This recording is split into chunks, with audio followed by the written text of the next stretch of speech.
Buenas tardes, bienvenidos.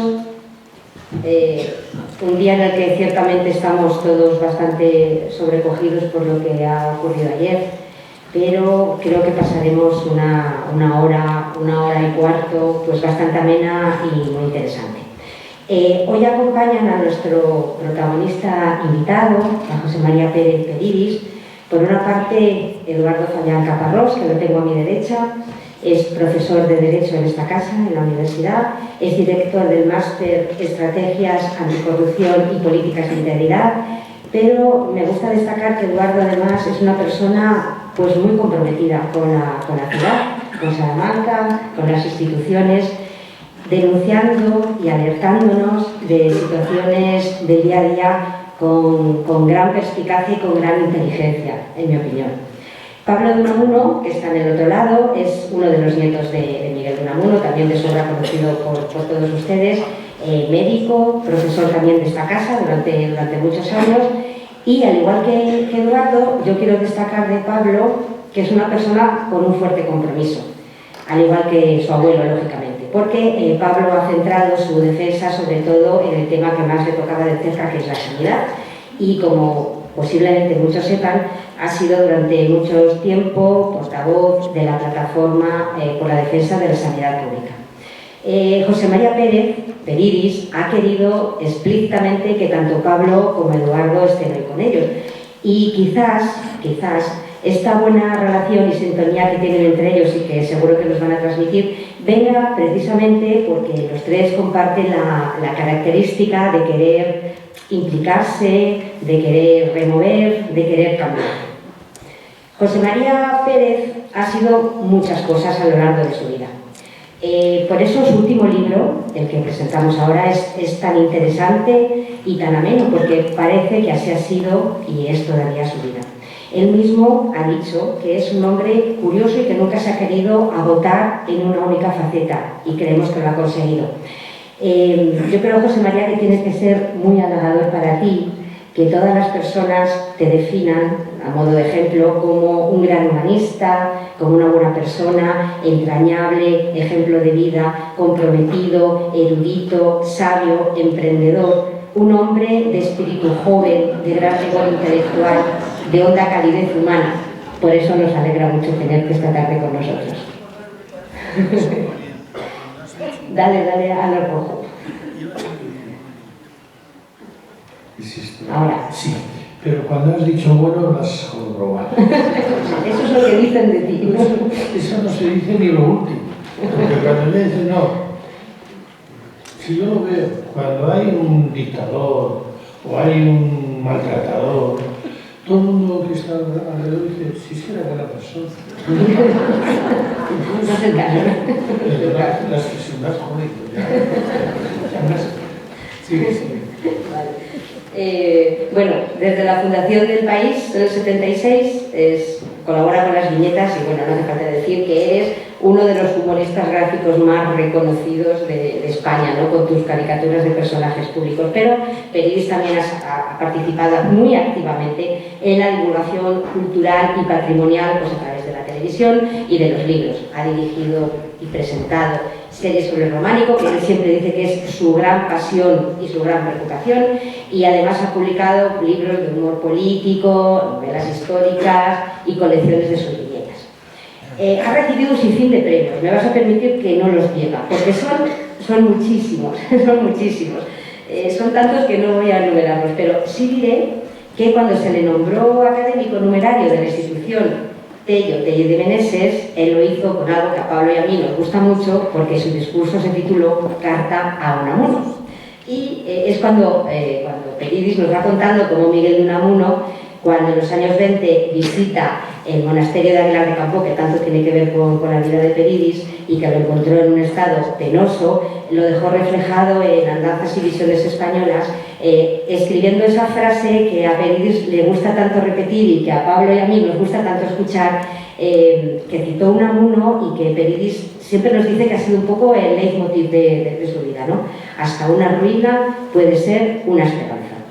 Su gran preocupación es el románico. Ahí está su grandísima enciclopedia y 2 premios, el Premio Nacional de Restauración y Conservación de Bienes Culturales y la Medalla de Oro de la Fundación Santa María la Real del Patrimonio Histórico, cuya presidencia detentó y luego dejó, porque según afirmó, no quiero estorbar, no quiero ser un jarrón chino y sí dar paso a nueva gente y a gente joven. Y finalmente decir que creo que a lo último a lo que ha llegado, por lo que he leído, es a la escritura.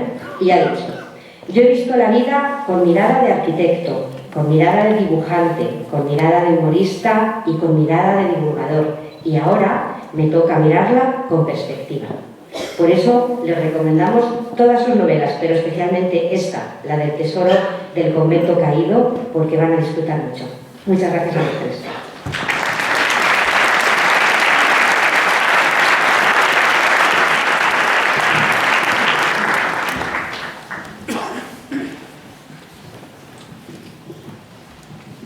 Muy bien, buenas tardes a todos. Hemos cambiado de lugar. Hemos entrado en el lugar más solemne de la universidad, en este Paraninfo. Hemos dejado al lado el aula Unamuno, pero digamos que el espíritu, por supuesto, está presente. Y en el marco de las actividades de la Casa Museo Unamuno, hoy presentamos en esta universidad la última obra por ahora de José María Pérez Pelliz, El Tesoro del Convento Caído, publicado por Espasa. Por supuesto, gracias a la Casa Museo Unamuno y muchísimas gracias especialmente a su directora, Ana Salvaceda, que hoy en algún momento del día, que ha sido muy largo, decíamos que de algún modo nosotros llevamos la etiqueta alimentaria tatuada en algún lugar del cuerpo, pero nos gustan estos cosas. Bueno, comenzaré contando una historia. Otra historia. En 1891, el obispo Tomás Cámara inició la construcción de San Juan de Sagún, pero lo hizo en unas condiciones un poco especiales. Lo hizo sobre el lugar que ocupaba la iglesia románica de San Mateo. Lo que pasa es que rápidamente tuvo una bronca con el ayuntamiento, porque la iglesia de San Mateo estaba un poco al través y él la quería en una determinada posición. Y eso hizo que necesitara más terreno.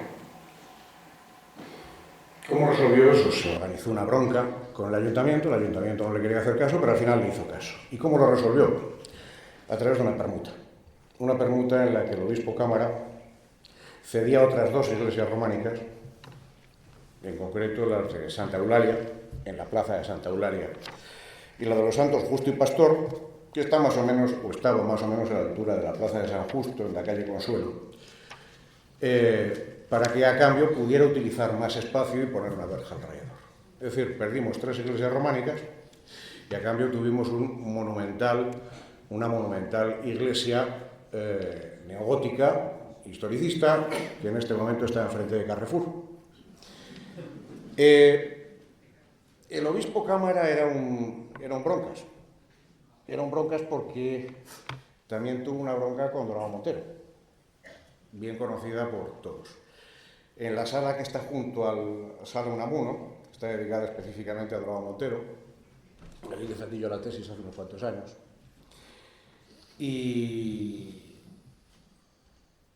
pero a pesar de todo, Dorado Montero fue un penalista que se enfrentó al imperio del padre Cámara, pero lo cierto es que en la sociedad de aquella época fue Cámara quien se llevó el gato al agua, y hoy por hoy es el obispo Cámara quien tiene una maravillosa estatua de bronce frente a la fachada de la catedral, y Dorado Montero pues tiene una callecita perdida en el callejero de la ciudad, y su tumba se arregló con motivo del centenario de su muerte y se hizo un acto precisamente en este lugar.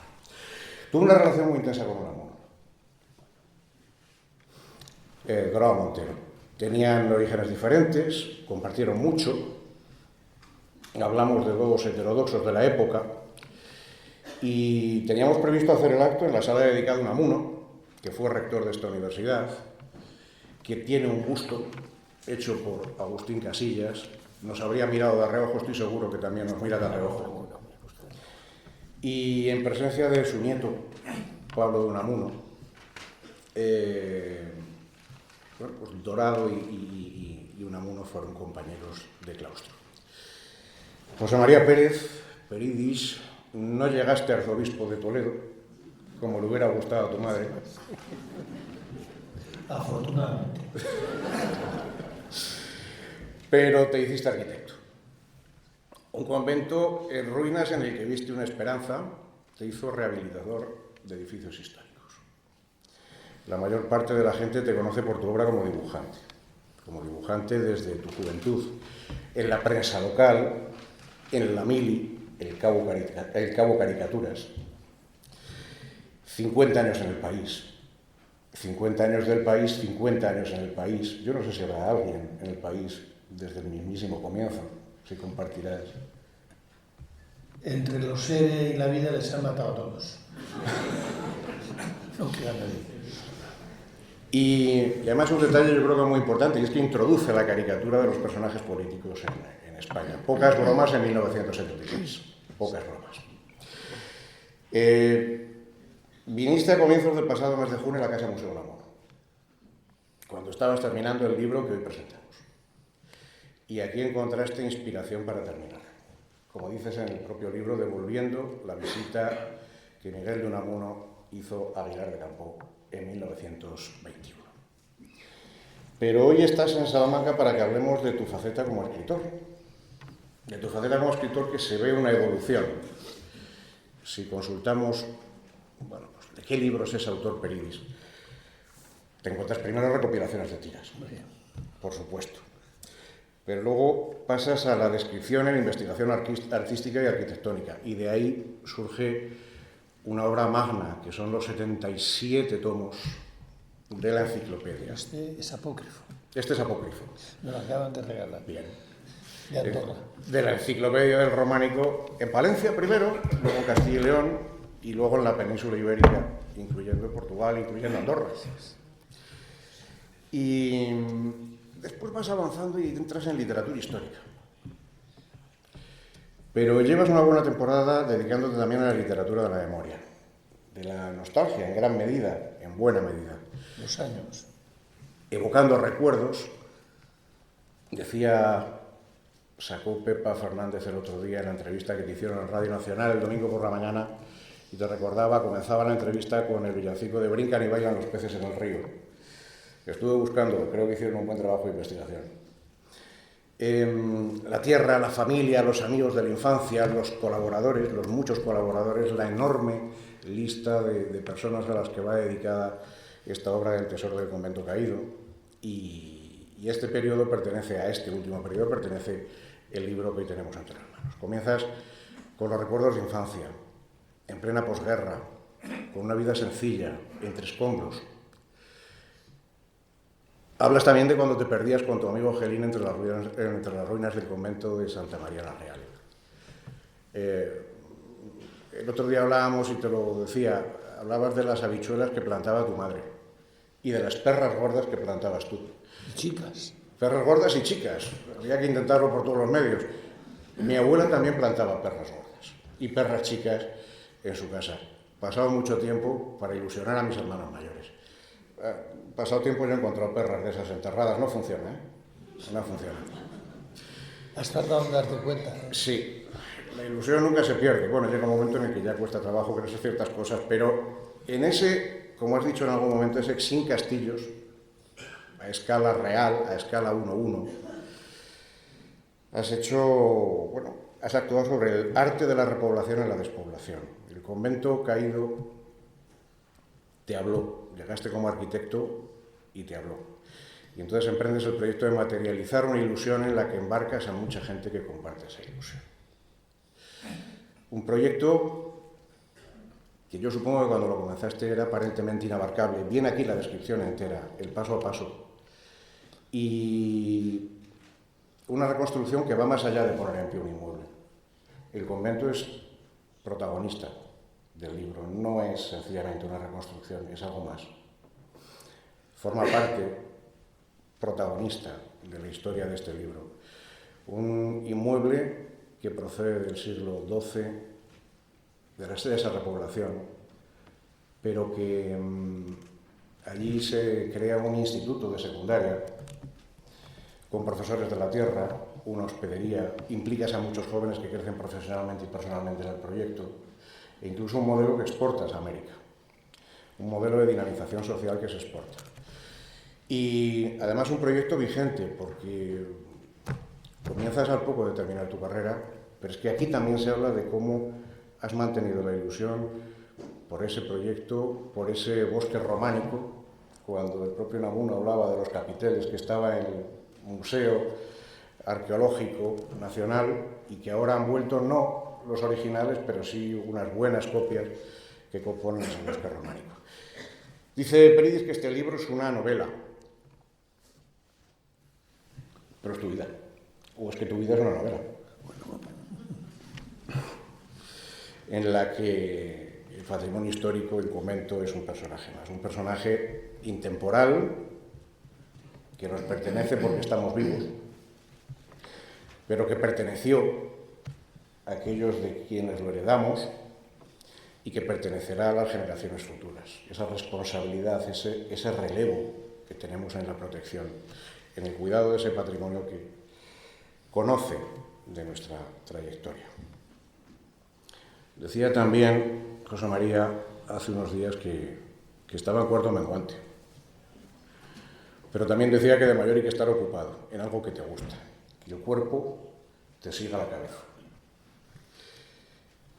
Peridis, yo de mayor quiero ser como tú.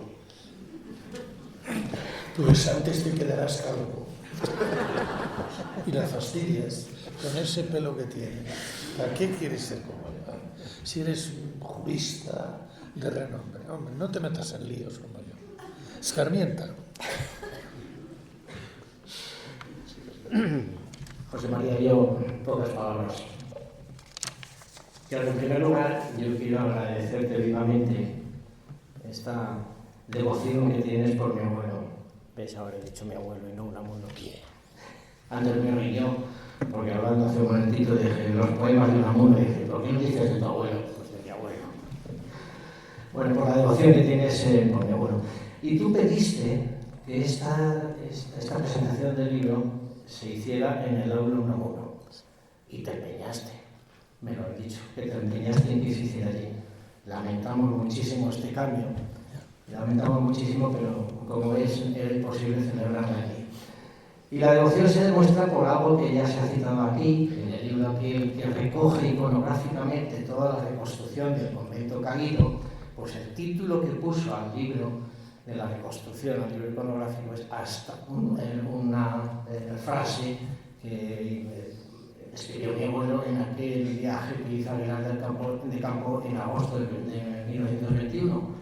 Hasta una ruina puede ser una esperanza. Bueno, pues entonces quiero agradecerte vivamente, en mi nombre y de toda la familia, pues esta devoción que tienes a mi abuelo. Y entremos ya en el libro. Último capítulo.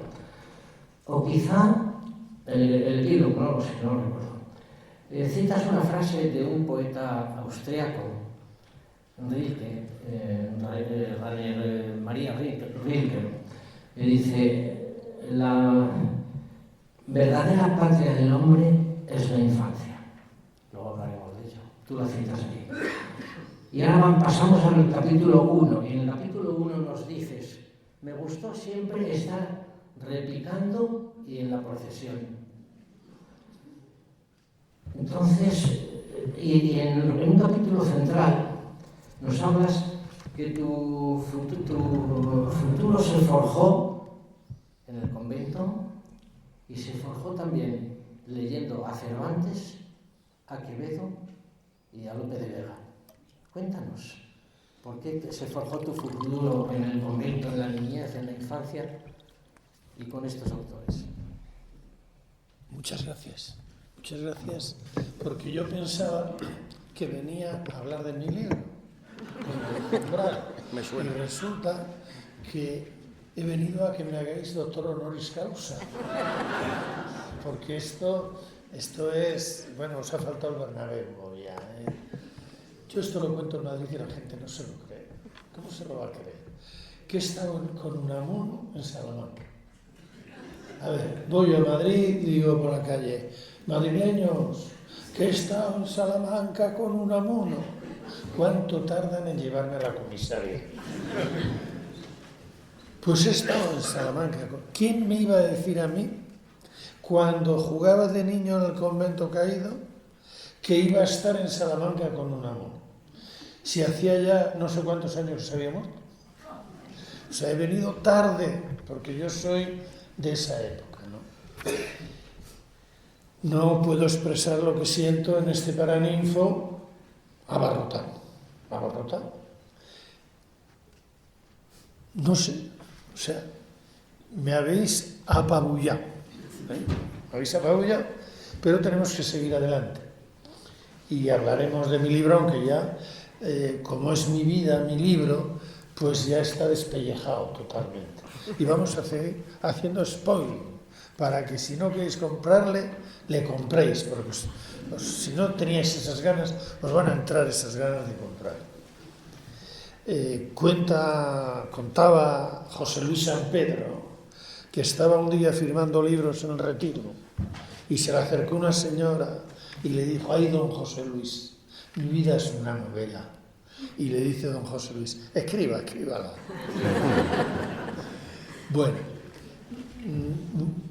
no me lo has preguntado, pero lo voy a decir. Meterse mi mujer me regaña siempre, ¿no? Le enseñaré la foto esta para ver si me perdona, ¿no? Porque me dice que ya he escrito 3 veces mi biografía, que tengo un ego que me lo piso. Y mis hijos dicen lo mismo: papá, si tú tienes un ego, bueno, que me acompañen, coño, que me acompañen. Escribir, ¿por qué? ¿Por qué me he metido yo en este? ¿Qué me habéis preguntado, por cierto? Vamos por partes. La verdadera patria es la infancia. Claro. Entonces, cuando empiezas una biografía, tienes que empezar por la infancia. Eso sí. Y ahí está lo del bautismo. Tienes que tirar de los recuerdos.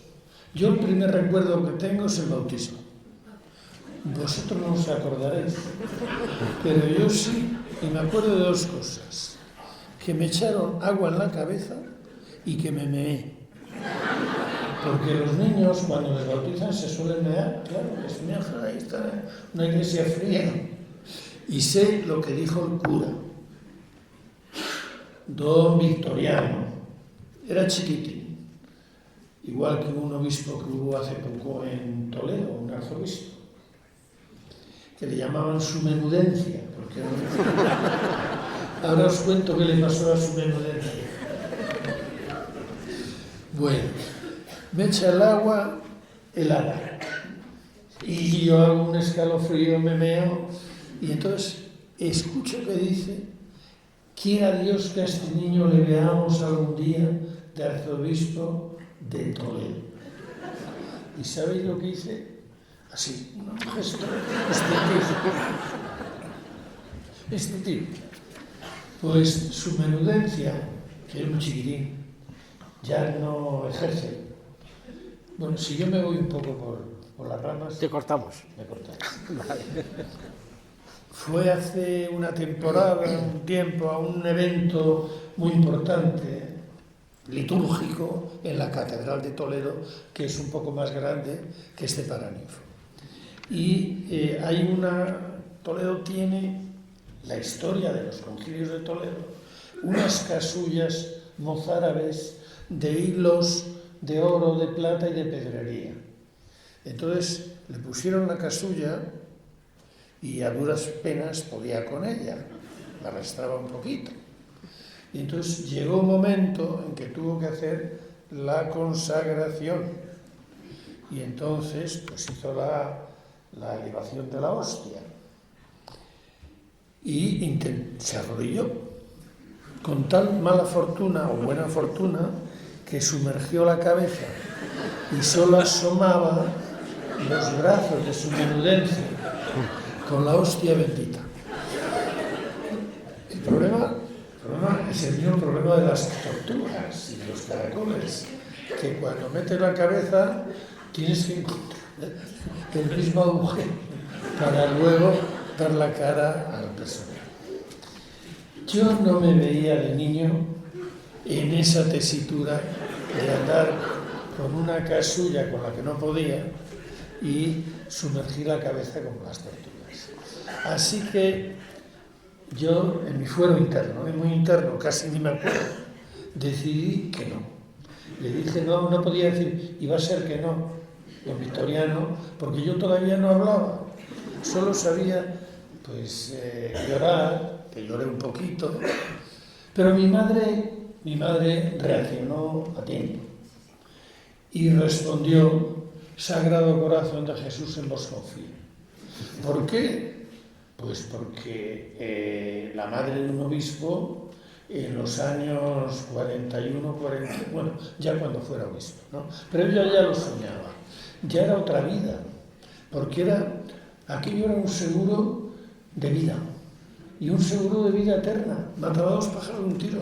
Al hijo bueno, tampoco estaba tan mal, o sea, la gente decía, en la posguerra vive como un obispo, por algo sería. Mi madre lo sabía. Y ahí está trazado mi destino. En ese mismo momento, yo estaba siendo empujado al camino eclesiástico. Y lo que he hecho a lo largo de la vida ha sido estar por allí, pero por la parte de fuera. Y ahí se explica totalmente mi querencia con el convento caído, que luego, si no me extravío en este honoris causa, pues os contaré este vericueto que hice y cómo el destino me llevaba permanentemente a la profecía de don Victoriano. Quiera Dios que le veamos en una casulla de oro y pedrería, sumergiendo la cabeza hasta la mitad de la casulla. Ibas a hacer una pregunta, ¿no? Si te dejo. Si me dejas. No. Háblanos de cómo querías tú convencer a las zonas rurales para que recuperen su patrimonio. Hay una frase, hay un párrafo aquí en el libro que merece la pena leerlo. Te lo leo y hablas sobre lo que pones aquí. Pero me vas a leer lo que dijo tu abuelo cuando vio el monasterio. También. Pero con voz unarmoniana. Que tú tienes ahora una voz de mansedumbre. Y él cuando se ponía bravo... Bueno, José María quiere convencer a todas las zonas rurales para que no dejen de recuperar su patrimonio. Y les dice: el patrimonio no es una carga, sino un recurso impagable. Los desempleados no son un problema, sino una solución. La educación y la cultura no eran privilegio de unos pocos, sino el derecho de todos. El paisaje, el románico y la naturaleza no son recursos a ignorar, abandonar y dilapidar, sino tesoros a conservar, divulgar y explotar. Yo creo que merece la pena que nos amplíes un poquitín esta frase y por qué la necesidad de convencer a los pueblos, a las zonas rurales, para que traten de recuperar su patrimonio, que es lo que has venido haciendo durante todos estos años. Vamos a ir dando saltos para acá y para allá. Vale, sí, claro. Vamos a ver, cuando yo era niño vivía en Líbano y allí había maquis. Por eso mi madre quería que mi padre cogiera a la familia y se fuera para la meseta. Y lo consiguió a los 3 años. Y fuimos a vivir a Aguilar de Campo, ya en Palencia, porque había colegios. Y el Líbano no lo sabía, el Líbano estaba muy subdesarrollada en ese sentido. Había sufrido la guerra civil, había perdido la guerra porque ese territorio quedó en zona republicana y los montes se habían llenado de maquis. Llegaron a matar hasta un guarda forestal. Mi padre lo era y bueno, pues a la meseta. Y además, allí hay colegios. Y la obsesión de que estudiáramos, y lo habéis visto en las cartas de mi padre, era un leitmotiv para estudiar. Ese es el punto primero. El segundo, bueno, mi padre vio un risco y dijo, este tiene cal. Sabéis que quemando la piedra de caliza se obtiene la cal, y la cal es el cemento de los romanos. Entonces mi padre, en la época de la autarquía, hacía cemento romano. Pero al lado de casa había un monasterio con un arroyo del que habla tu abuelo. Yo voy a hablar de tu abuelo. Tú hablas de una monositis. Bueno, pues lo que dice él allí, léelo. Las ruinas, cuando se enfadó de ver. Es que Unamuno fue a Aguilar a ver ruinas para decir que España con la guerra de Marruecos estaba en ruinas. Tu abuelo. Bien, a ver, la voz. Las ruinas de Santa María de la Real, ¿así? Más. Convento que fue de premostratense, ruinas en las que anidan gollorios y gorriones, piando alegría de vivir fuera de la historia. Y allí cerca discurre sobre verdura el agua clara que baja de los riscos calizos. Y las ruinas siguen arruinándose. Faltan capiteles que han sido llevados al Museo Arqueológico de Madrid. Es la tala de la ciencia, y del mismo modo va yendo España toda el museo. Y un museo es el más terrible de los cementerios, porque no se deja en paz al pobre muerto. ¿Quedan entre estas ruinas hombres? ¿Quedan los arruinados hombres sombría? Y pensábamos en esta simbólica sandía, fruto de secano que saca dulce jugo, frescor de agua entrañada de la reseca roca. Hay agua en el fondo, en el cogollo del corazón rocoso. Hasta una ruina puede ser una esperanza. Eso es. Hay en estas ruinas hombres, hay en estos hombres sombría. Pues las palabras de Unamuno resonaban en el monasterio durante muchos años. A mí me llegaban vagamente, no tan claras como la del obispo, como la del cura de Cabezón de Líbano. Y, bueno, pero al principio no fueron las ruinas, sí. Y no había ningún proyecto en la cabeza de hacer nada allí. Cuando la gente me dice, ¿y tú cuando eras niño y jugabas en aquellas ruinas, soñabas con?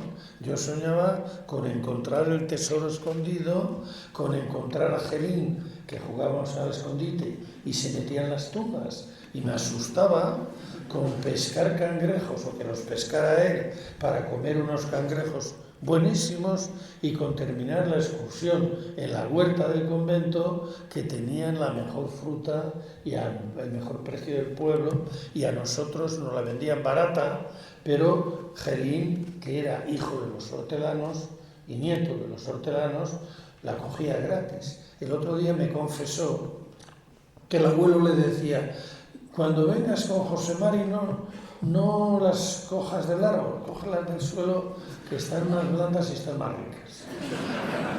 Y son más baratas, me lo ha confesado, ¿no? La Arcadia feliz, la infancia, lo has leído en Rilke. La infancia, la patria del hombre es la infancia. Y si tienes una infancia desgraciada o infeliz, probablemente vas a ser infeliz en la vida. Yo creo que el tío más infeliz en la infancia de los que conozco debió ser Donald Trump. Porque, una infancia muy mala. de verdad, yo veo que no tiene sentimientos. Y yo de niño, pues tenía sentimientos, y además tenía afectos, y tenía muchas ganas de vivir y de jugar. Y claro, ¿qué niño conocéis vosotros que haya tenido de juguete un monasterio en ruinas que ponía Monasterio de Santa María la Real, monumento nacional, prohibido el paso? ¿Qué más querías? Prohibido el paso. Mi padre me decía, no vayáis, que se cae una bóveda y os mata. Hasta que vino el guarda, que ese es otro capítulo. ¿Por dónde íbamos? Por el primero todavía. ¿Por cuál? Dices tú, era un juguete gigante y maravilloso. Sí, pones textualmente en el libro. Pero inabarcable, porque había zonas a las que no se podía pasar. Se habían caído los tejados, y las maderas, y había entrado la carcoma, y habían entrado las zarzas, y las ortigas, y los lagartos, y bueno, lleno de peligros. Se caían los tejados, se caían las vigas, pero por allí te colabas. El claustro estaba más o menos. Una aventura cada día, a buscar espacios. Entonces, claro, eso lo llevas contigo. ¿Y qué más llevé yo conmigo? La proporción de los muros, los huecos del monasterio, la belleza de las bóvedas. Eso lo tenía en la sangre, pero me había entrado por los poros, ¿no? Pero es que además esto ya es místico. ¿Qué dicen los sacerdotes en la religión cristiana? ¿Cuál es la base? Pues la resurrección y que Jesucristo nos dio su cuerpo y su sangre para estar con nosotros, según la religión. Bueno, nosotros bebíamos agua del arroyo del momento. Comíamos fruta de la huerta, patatas, cebollas, garbanzos, peras, grosellas. Entonces, en mi infancia, yo me nutría del monasterio y toda mi familia nos nutríamos del monasterio. Era la época del hambre, pero nos costaba menos que en el mercado. Teníamos la suerte de tener el gran juguete al alcance de la mano, con prohibición, pero también la suerte de tener agua abundante y fresca del manantial que viste el otro día y no te dejaron entrar en el claustro. No, fallo, lo llamaron. En fin. Bueno, ¿y cómo forjó tu futuro Cervantes, Quevedo? Esa es muy buena pregunta. ¿Y Lope de Vega? Pues para saberlo, he tenido que escribir el libro. Porque digo yo, pero bueno, ¿cómo han aparecido estos tres tipos en el libro?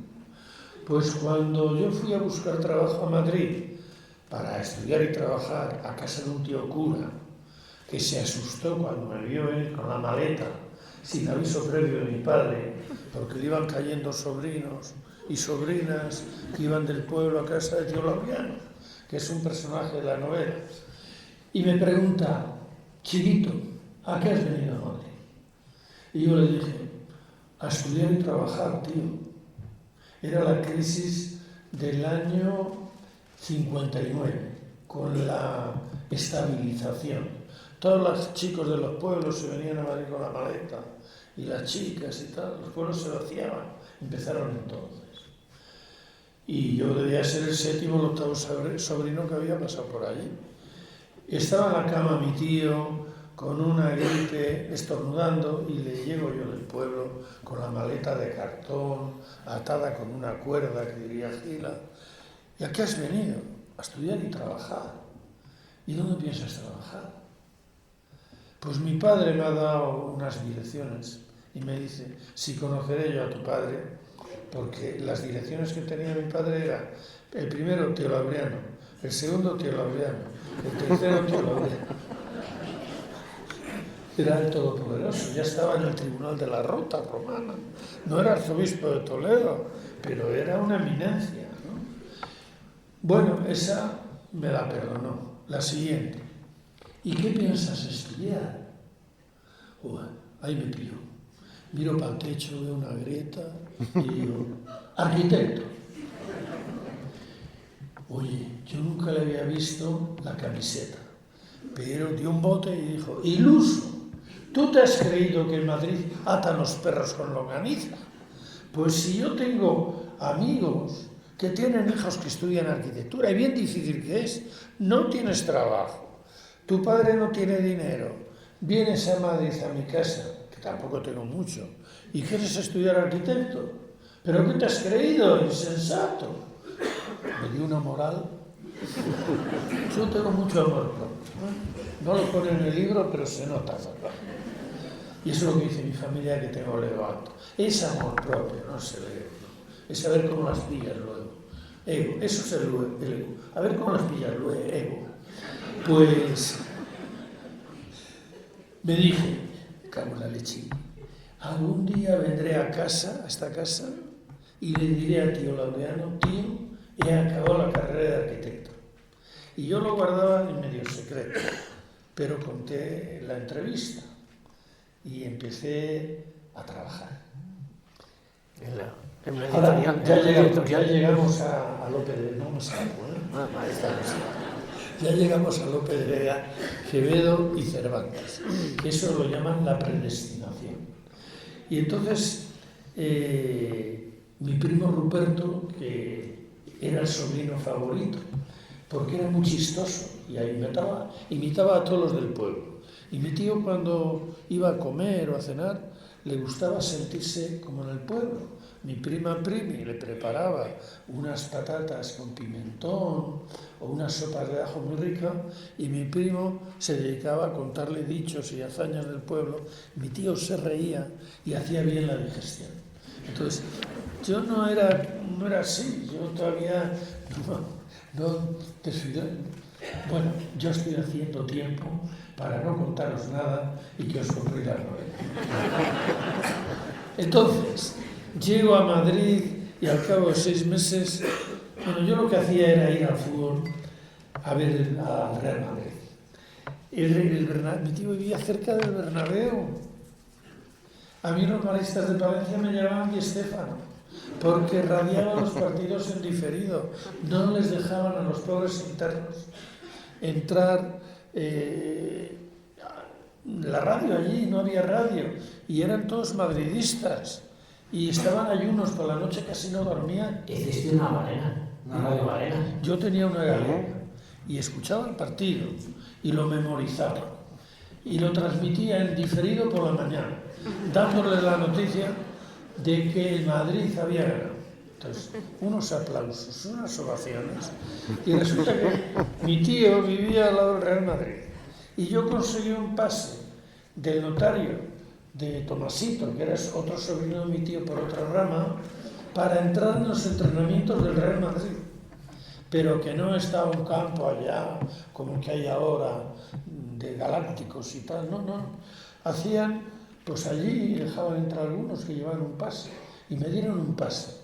Llevaba 15 días en Madrid y ya había conseguido un pase que decía el notario, que era el secretario del Real Madrid: amigo Galo, por esta presente deja pasar a este muchacho a los entrenamientos del Real Madrid. ¡Hala! ¿Cómo os quedáis? Recién llegado a Madrid, foto para acá que compraba yo. Escribí a los amigos del pueblo: hoy he visto a Di Stéfano a 5 metros. Otro día: hoy he visto las bragas a la mujer de Di Stéfano. Iba en un 600, de aquellos 600 canallas que abrían por la puerta al revés. Y entonces tenía que juntar la señora, las piernas y tal. Bueno, pues no es que tuviera las piernas como su marido, porque Di Stéfano tenía unas piernas, pero son cosas que pasan en la juventud y que no se olvidan. En un paraninfo no se pueden contar, y en la televisión tampoco, pero como hoy estamos en confianza, pues consigo trabajo en una editorial, que era el augurio de lo que iba a ser mi futuro, Editorial Magisterio Español, dedicada a la enseñanza, las escuelas taller, si está todo escrito. La oficina mía estaba enfrente de la casa de Lope de Vega, en el Barrio de las Letras. Yo me asomaba por la mañana y saludaba a Lope, porque hay que tener imaginación. Igual que el cura decía que era Dios, pues que era Dios. Yo veía a Lope, le veía. Y luego la calle era la calle Cervantes. Entonces tenía la oficina, calle Cervantes, esquina Quevedo, enfrente de la casa Lope de Vega, y se me ocurrió hacer arquitecto. Si se entera mi tío me mata. Y eso fue lo que me quedó a mí de pozo ahí. Pues hago el preu nocturno, porque antes me echó el tío casi de casa, pero encontré una residencia en el hogar del empleado, que era de los jesuitas. Y Ramiro Maeztu, Magariños, hizo un nocturno, porque no es como ahora que se estudia y tal, no. Todos estudiaban con los que tenían que estudiar y los que les correspondía por nacimiento, pedigrí y origen. Pero yo era hijo de un guarda forestal, leches, y no daba para tanto el sueldo, éramos 5 hermanos, y había que ganarse la vida.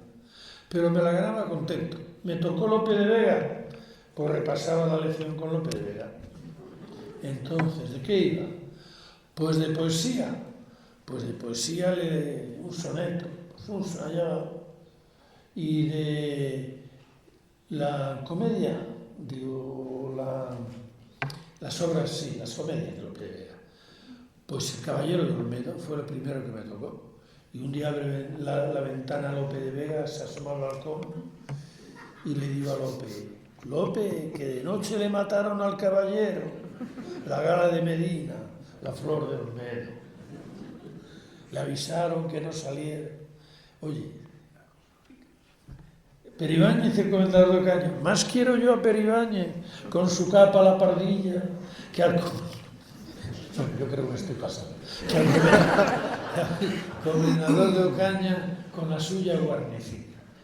Pues me aprendí Lope de Vega así, aprobé el preu. Entonces, no es predestinación esto. No estoy ahora con una... ¿Quién me iba a decir a mí? Cuando estaba allí en el monasterio buscando lagartos y frambuesas, que iba a estar sentado en el Paraninfo de Salamanca a la izquierda. Estoy a la izquierda, ¿no? A la izquierda. Yo esto de la izquierda y la derecha no termino de aclarar. Pero en aquella época de mi abuelo estaba al revés el Paraninfo. Sí, es verdad. La mesa estaba allí. Es que España da muchas vueltas. Pero siguiendo con las... Preguntad algo. Claro. Es que Pero siguiendo con las predestinaciones, tú sabes que tenemos un amigo común, que se llama Antonio, que más de una vez seguro que te dijo, hay un pelmazo en Salamanca que dice que quiere que demos una conferencia a la Limón, sí. pero hace ya tiempo. Y de pronto, bueno, pues surge la cuestión para que así fuera en los primeros días de junio, si no recuerdo mal. Creo que fue el 2 de junio. Y nosotros no habíamos contactado ninguna vez. Pero lo cierto es que esa predestinación, ese azar, esas circunstancias que no sabemos cómo se dieron, hacen que tú en ese momento estés terminando el libro. Y según me contabas, tenías una situación complicada, cómo desenvolverlo, cómo terminar de ponerle el lazo. Y no sabías realmente ni dónde ibas a venir, ni a qué lugar. Y cuando te digo, nos vamos a la Casa Museo Unamuno. Y una conversación que iba a ser, pues para arreglar unos billetes de tren, se puso verdaderamente interesante. Pues, fue emocionante. Sí. Fue un reencuentro. Es que el fiscal de Medio Ambiente, pues en Madrid nos conocemos todos. O sea, vas por la calle y te encuentras con Garzón. Y le dices, oye, Garzón, ¿qué tal? Vas por más adelante y está una folclórica. No digo cuál porque no me sé, porque van sustituyéndose. Me habría gustado encontrar a Carmen Sevilla, así, sí. Pero bueno, entonces, bueno, fiscal, que vengas a Salamanca. Y yo quería venir a Salamanca por una persona a la que se debe la enciclopedia del románico, que es Sebastián Bataner. Y quería venir con un motivo ya, y no encontraba el motivo, y iba pasando el tiempo. ¿Por qué Sebastián Bataner? Sebastián Bataner le conocía de oídas, porque cuando yo empecé con el monasterio a recuperarlo con los chavales y sacando escombros y tal, llegó un día, ya estábamos con la asociación de amigos, y entró Sebastián Bataner, como era el de AGI, diciendo, ¿qué proyectos tienes ahora?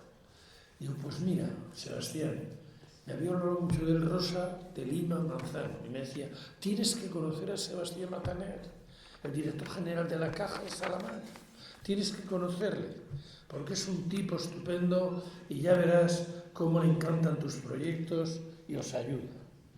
Pero yo conocía a un presidente o director general de Palencia, que se llamaba Gusano, de apellido. Y ya con ese apellido a mí me daban mala espina, porque yo qué sé, de lo que se come se cría. Y me hablaba de Bataner, y a mí Bataner y Gusano, caja de ahorros. Pero un día se presentó en el monasterio. Me lo dijo Abelino, que era el de la caja de ahorros del pueblo. Ha venido Bataner. Y nos pilló allí a lo de la escalera. Yo no sabía, estaba como Feijóo, no sabía si subir o bajar. Porque si tiraba para arriba no tenía escapatoria. Y si tiraba para abajo estaba Bataner. O sea, bueno, ¿y qué proyectos tenéis ahora? Y dije, estamos con la enciclopedia del románico en Palencia. Me mira así, como por encima del hombro, y dice, pero si eso ya lo escribió García Guinea y hizo ahí la tesis doctoral y lleva 5 ediciones. No seáis lo contrario que mi tío Laureano, ¿eh? Se ve que no era clérigo. Bataner. Meteos con Castilla y León, porque el que coja el románico será suyo. Haceos con el románico. Ahí tenéis trabajo para mucho tiempo. ¿Y tú nos apoyarás? Pues sí, se estudiará el caso debidamente, pero tirad para adelante. Vaya embarque. Eso es como el de Colón, pero sin carabelas. Pues nos animamos a hacer Castilla y León. Y lo acabamos menos Segovia, que no nos dejó entrar el obispo. No sé por qué razón. Sí, habían empezado ya con esto de monetizar, que se lleva ahora.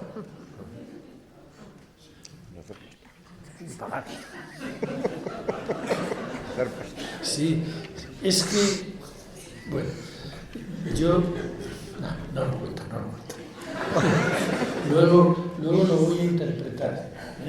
Como habéis venido muchos a darme el honoris causa, os voy a interpretar físicamente cómo hay que pedir. Allí estaba Bataner. No era el momento de pedir, era el momento de hacer y de merecer. Ocurrió que cuando la enciclopedia estaba hecha sin Segovia, él llamaba todos los días, porque antes las cajas de ahorro, aparte de dar créditos para vivienda, vendían cacerolas, sartenes y cosas así. Hombre, entre vender cacerolas y vender el románico, y entonces él propuso que los jefes de sucursal vendieran románico y la enciclopedia a plazos. Es decir, había un poco de negocio, un crédito, y les llamaba, Abelino, ¿cuántas me has vendido esta mañana? Ayer. Y todas las mañanas, eso es un mecenas. Ese es un mecenas. Y vio lo que era el románico. Y cuando hicimos Castilla y León, me dijo, le habéis metido 30.000 millones de pesetas de plusvalía a Castilla y León. Y tenía razón. Y de ahí seguimos, y hemos hecho la enciclopedia del románico de toda la península ibérica, 77 tomos, incluido Portugal, y no hay ninguna enciclopedia parecida en el mundo. Ahora, pues, está digitalizado todo, se han levantado los planos de todos los edificios, y aquí está todo el románico gracias a Sebastián Bataner. Entonces, bueno, al reclamo de Sebastián Bataner, y es que el cebo que me echó es que íbamos a hablar en la Casa Museo de Unamuno. Y entonces yo estaba de uñas, digo, ahora Salamanca. ¿Cuándo localizo? ¿Con quién hablo yo?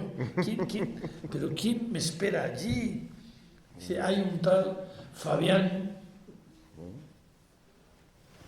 que te va a tal. Dame el teléfono, le llamé, ¿dónde va a ser? ¿Dónde me quedo? ¿Quién viene? ¿De qué va eso? Esas cosas que se preguntan cuando uno ya no tiene secretario porque se ha jubilado. Y ahí fue donde nos conocimos, a Ana, pero el cebo era que seguramente venía Pablo Unamuno y iba yo a tocar de cerca a los genes de Unamuno, que los tiene aquí de uno en uno. Muy bueno. Y fue conocer a Pablo. Dije, joder, ya se ha suavizado la estirpe. Yo le digo, ¿te pareces? ¿Tienes? Pero yo le esperaba hirsuto y vehemente, porque toda la imagen que nos han dado de tu abuelo era que era, y además se ve en las obras, yo le he leído San Manuel Bueno y Mártir y otras cosas por ahí. Bueno, ¿qué ibas a decir? No, quiero decir... Me traen aquí y no dice ni palabra. Es que queremos que hables tú, pero quiero decir, por una parte nos encontramos la figura que has citado, que es la de Sebastián Matani, que hace posible un proyecto espectacular, que se encuentra ahora mismo en las principales bibliotecas de todo el mundo. Eso es algo evidente. Pero de algún modo supuso ese reclamo imprevisto. Que tú me das por teléfono por una cuestión burocrática, para ver si estaban los billetes y dónde llegabas y dónde te ibas a alojar.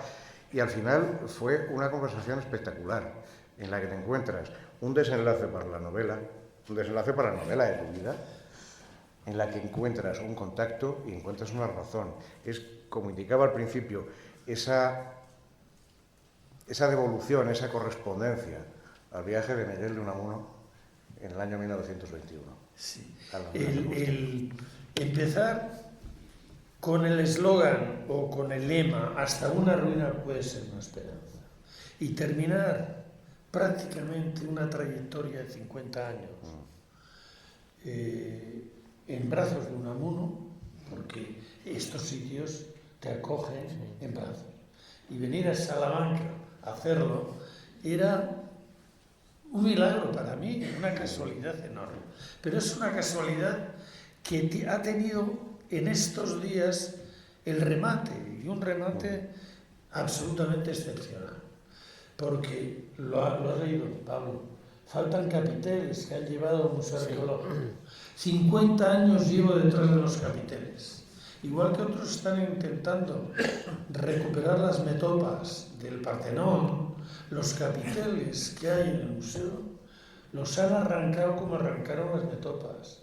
Y eso era... Pero os han hecho una copia, ¿no? Espera. Sí. Una copia que ha costado 50 años y la tuvimos anteriormente. Pero es más que una copia. Es más de una. Se ha hecho una reproducción milagrosa, porque no ha necesitado tocar los capiteles. Lo han hecho sin mancharla ni romperla, como la Purísima Concepción. Han ido con unas máquinas digitales y cada capitel le han dado la vuelta y luego eso lo han pasado a un ordenador, que es una máquina que hace piriquerías, según dicen, y el ordenador ha hecho con un escáner, que es un brazo tecnológico, un capitel al que le ponen un molde para no tocar, ni manchar, ni romper el original. Y entonces hemos conseguido unos cuantos capiteles. Y los hemos puesto en la capilla del Cristo. El monasterio tenía una gran reliquia, un Cristo yacente, muerto, con barba, con melena, con ojos artificiales, y además le movían los brazos y las piernas para ponerle eco. Y era la gran reliquia que hacía milagros. Llegaba la gente del pueblo o con una enfermedad, le faltaba un brazo, pero veía al Cristo que se movía, le salía el brazo, un milagro, y el asunto duró varios. Cristo muerto, ahora está en la iglesia. Fue la iglesia parroquial. Pero nosotros teníamos el Cristo resucitado. En el monasterio estaba el Cristo triunfante que enseñaba las llagas, del mejor escultor del final del románico, por eso los arrancaron. Y en un lado del capitel del Cristo estaban los ángeles con los instrumentos de la pasión. Y había otro que era un capitel de las Marías ante el sepulcro, pero el fundamental es resucitado. El monasterio resucitado. ¿Y sabéis qué hemos hecho con los capiteles? Lo que vamos bien. Justo. Sí, sí. Ana. Pero una pregunta más. Sí. Termino. El milagro del Cristo. Yo no había visto la copia. Y hay un arquitecto en la fundación y un historiador que prepararon en una capilla que será como esto, con unos arcos parecidos, pues había una maqueta nada más y cómo la llenas, una capilla renacentista. Entonces han puesto unas varillas metálicas, una plataforma metálica, y los capiteles, que son ligeros, han venido volando. Igual que han entrado. Un enjambre de capiteles. Sí, y hay un bosque de capiteles, un enjambre. Cuando entré en la sala, que tenía una iluminación muy hermosa, me di cuenta que se iluminaba todo el monasterio, que todo lo que habíamos contado de la belleza que tenían tiempos, ahora tenía una belleza limpia, porque era un monasterio resucitado. Y los capiteles que no pesan, que no son materia, pues son espirituales, son el alma de los capiteles que quedan en el museo, pero son el alma del convento y el alma del románico del norte de Palencia. Y todo ese alma está en la enciclopedia. El alma del románico la hemos capturado, hemos hecho la foto del cuerpo, están los planos, la descripción, las fotografías. Si un día desaparece una iglesia, que van a desaparecer muchas, como has contado al principio, se podrá reconstruir si en ese momento histórico se piensan que tienen mucho más valor que los artefactos que han hecho a su alrededor. Entonces, bueno, siguiente capítulo, esto es una obra abierta. En la cuarta edición acaba, después de la visita a Salamanca, con la vuelta de los capiteles. Ya no faltan capiteles, don Miguel. Ya han vuelto, pero están en el museo y están en el monasterio, porque no se nota, pero además tienen una diferencia. En el monasterio, en el museo, están en una sala de románico medieval, todo abarrotado. Y sin embargo, ahí no, ahí flotan. Y tú te vas moviendo y ellos te van acompañando y le dan perspectiva a la sala. Y la sala es enorme, de altura, la capilla del Cristo, pero del Cristo muerto. Y ahora es del Cristo resucitado con el monasterio. Y eso es muy hermoso, ¿no? Porque iluminan todo el monasterio. Ya la mirada ya es otra cosa, ya no es... Bueno, os debo una actuación artística. Sí. Una última pregunta, quizá. Yo creo que merece la pena. Vale, sí. Eduardo, que yo estoy preguntando. No. Merece la pena porque cómo se ha hecho este proyecto de recuperación del monasterio, que se han sido las escuelas taller. Yo creo un método que se ha exportado a toda España e incluso a Hispanoamérica y a algún país de África. Merecería la pena 4 palabritas a propósito de las escuelas taller. Vale, pues sí. Que hace mucha falta ahora no hay oficiales, no hay mano de obra, no hay albañiles, no hay carpinteros, no hay pintores. No sé cómo se van a hacer las viviendas. Bueno, hubo un campo de trabajo que vinieron chavales de Alcalá de Henares del FIA, Formación Integral de Adolescente. Es decir, los chavales que la escuela ha fracasado con ellos, se les va a recoger para que reescolarizarlos en aulas. Lo que más odian los niños es el aula. El aula es una cierta presión. Los chavales, muchos, o una buena parte, porque no miremos solamente los más el nivel medio y alto. Lo que quieren es aprender algo que les sirva para ganarse la vida. Y en el año 1977 la heroína se llevó por delante una generación. Vinieron bastantes chavales de Alcalá al campo de trabajo que estaban en la droga ya. Y algunos que no estaban a medias. Y conseguimos integrarles a partir de la fraternidad, de celebrar un cumpleaños, de que los músicos que tocaban en las romerías estuvieran con ellos en el claustro y durmieran en el mismo dormitorio que ellos. Entonces se sintieron integrados cuando les íbamos a mandar para Madrid.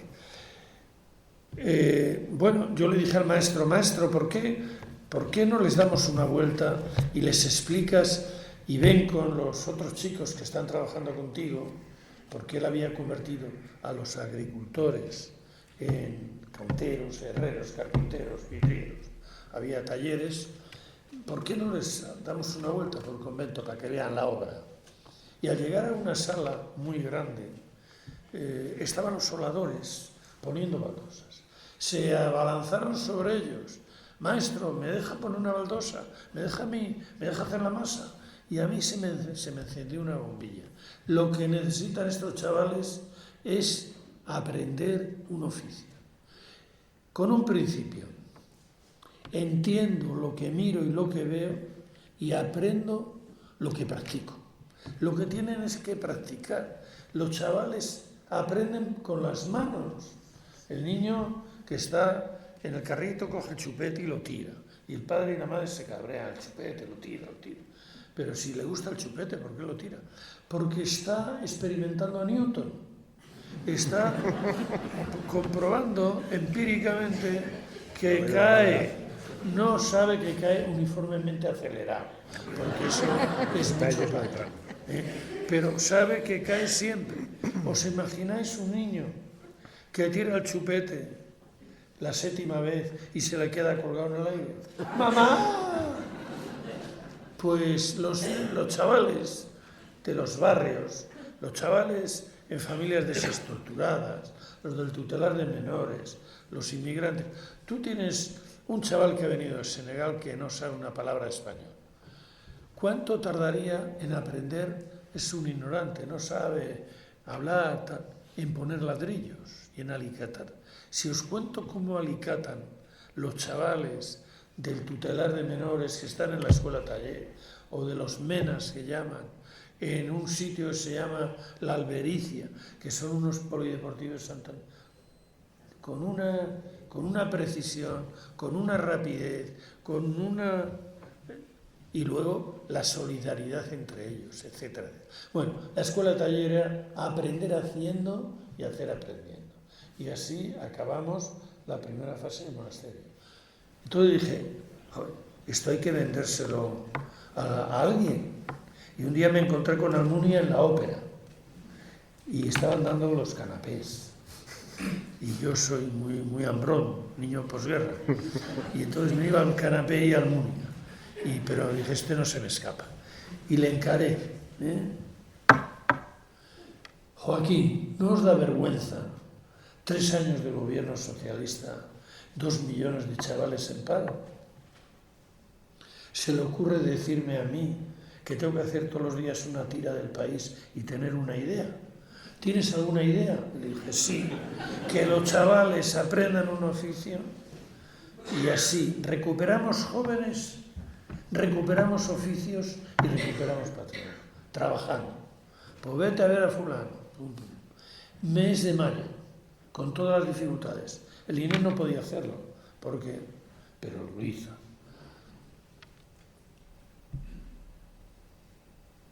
San Benito, Valladolid y Aguilar de Campo en septiembre. Reynosa, Úbeda y Baeza, Llanes y alguna más en diciembre. 5 o 6 escuelas taller al acabar el año, con 1000 chavales y chavalas trabajando. Al año siguiente, 20 o 30 escuelas. Pero como habíamos entrado en el Fondo Social y en Europa habían dicho, España, mándale todo, no lo van a gastar, igual que Grecia e Italia, pues no lo van a gastar.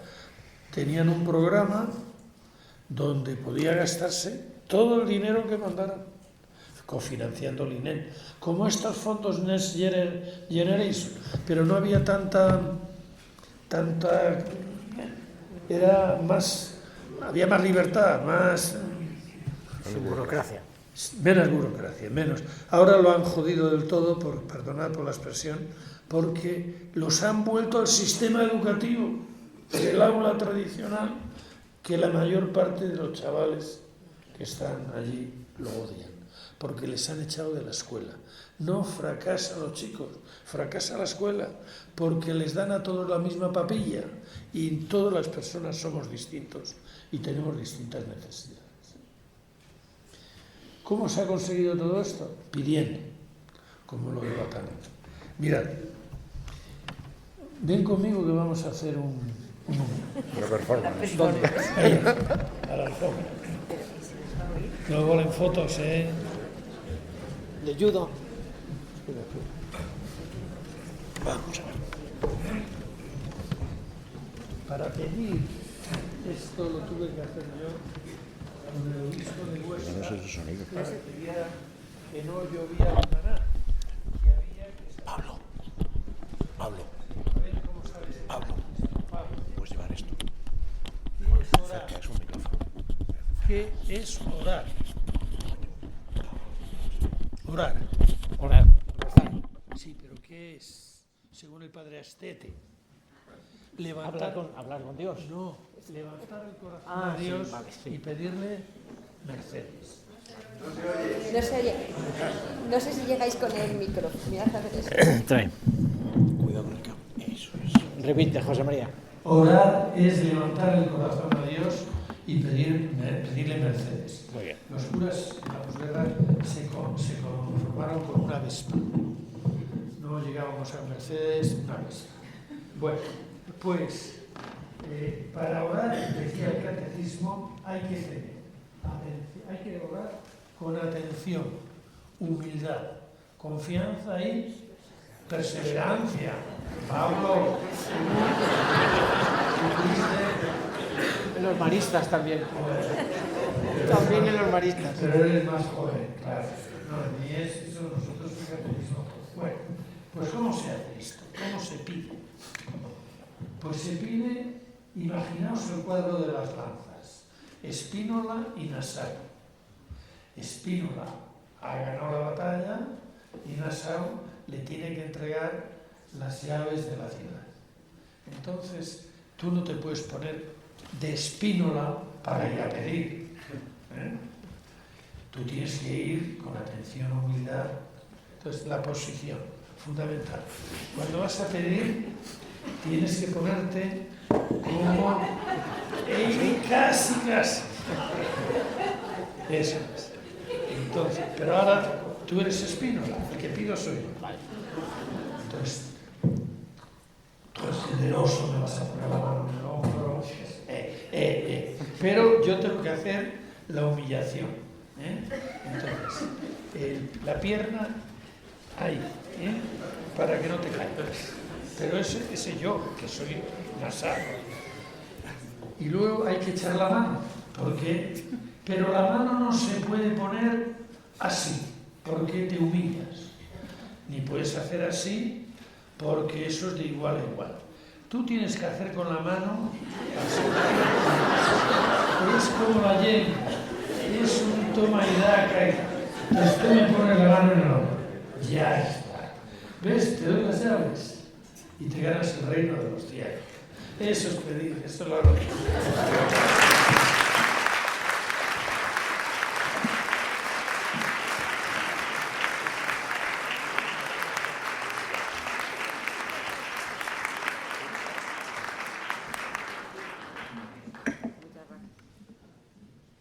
Muchas gracias, José María. Ahora sí que creo que tenemos que concluir. ¿Os parece por la hora? Bueno, sí, si alguno quiere que José María le firme un libro, alguno de los libros, por supuestísimo. Bueno, pues muchas gracias.